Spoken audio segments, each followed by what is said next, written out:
Riddles in the Dark.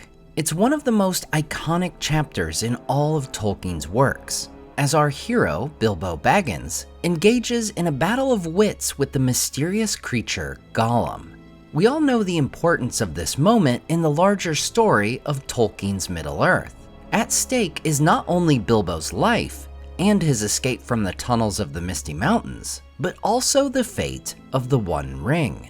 But this chapter is also famous for being the most notable retcon of The Hobbit post-publication.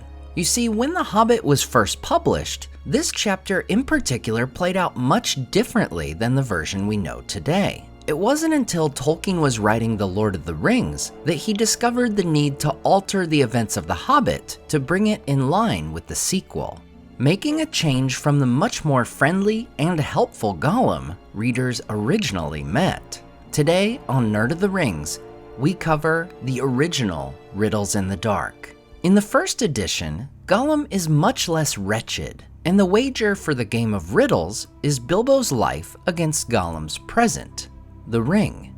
A bet that the Gollum we've come to know would certainly never make. However, in true Tolkien form, he offered a clever in-world explanation as to why this change took place. First, let's take a look at this chapter where it diverges from the version we know today, as Gollum's guesses of what is in Bilbo's pocket prove incorrect. "String, or nothing," shrieked Gollum, which was not quite fair, working in two guesses at once.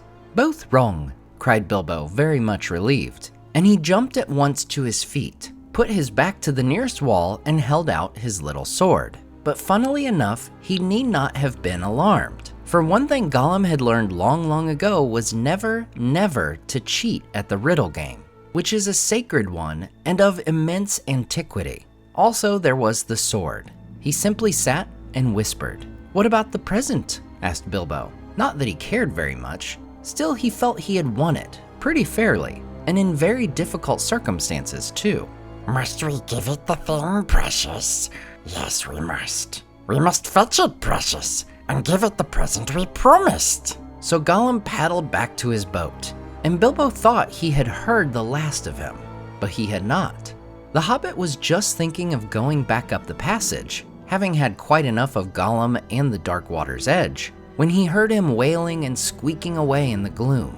He was on his island, of which of course Bilbo knew nothing, scrambling here and there, searching and seeking in vain, and turning out his pockets. "Where is it? Where is it?"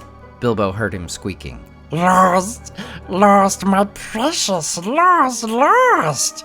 Bless us and splash us. We haven't the present we promised, and we haven't even got it for ourselves."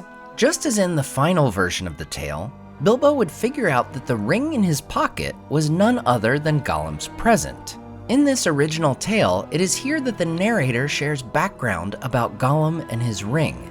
Bilbo comes to the conclusion that this was indeed a birthday present for Gollum ages and ages before, in the old days when such rings were less common. It goes on to say how Gollum would wear the ring when he was very hungry and tired of fish, creeping along dark passages to find stray goblins. The difference in Gollum's demeanor toward Bilbo in this version of the tale is remarkable. While he goes from nasty to murderous in the final version, here we find Gollum remains friendly and even apologizes for being unable to make good on his promise.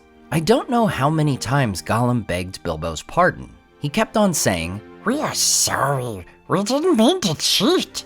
We meant to give it our only present if it won the competition." He even offered to catch Bilbo some nice juicy fish to eat as a consolation. Bilbo shuddered at the thought of it.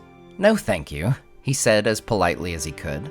He was thinking hard, and the idea came to him that Gollum must have dropped that ring sometime, and that he must have found it, and that he had that very ring in his pocket, but he had the wits not to tell Gollum. "Finding's keeping," he said to himself, and being in a very tight place, I dare say, he was right. Anyway, the ring belonged to him now.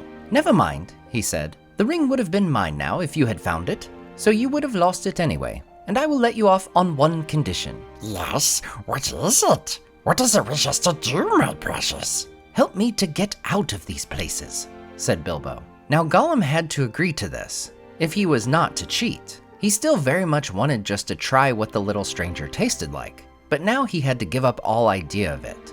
Still, there was the little sword, and the stranger was wide awake and on the lookout, not unsuspecting as Gollum liked to have things which he attacked. So perhaps it was best after all. That is how Bilbo got to know that the tunnel ended at the water and went no further on the other side where the mountain wall was dark and solid. He also learned that he ought to have turned down one of the side passages to the right before he came to the bottom, but he could not follow Gollum's directions for finding it again on the way up, and he made the wretched creature come and show him the way. As they went along up the tunnel together, Gollum flip-flapping at his side, Bilbo going very softly, he thought he would try the ring. He slipped it on his finger. Where is it? Where is it gone to? Said Gollum at once, peering about with his long eyes. Here I am, following behind, said Bilbo, slipping off the ring again, and feeling very pleased to have it, and to find that it really did what Gollum said. Gollum continues to count off the passages to the left and right, ensuring he is on track to lead Bilbo out of the mountain. Rather than a snarling and cursing Gollum, raging at being robbed of his precious, we find an initially cheerful creature. However, in both stories, as he gets further and further away from the safety of his pool, Gollum becomes shaky and afraid. This is where, rather than Bilbo jumping over him for a dramatic escape, Gollum bids Bilbo farewell. Here's the passage, he whispered. It must squeeze in and sneak down. We danced go with it, my precious. No, we danced. Gollum!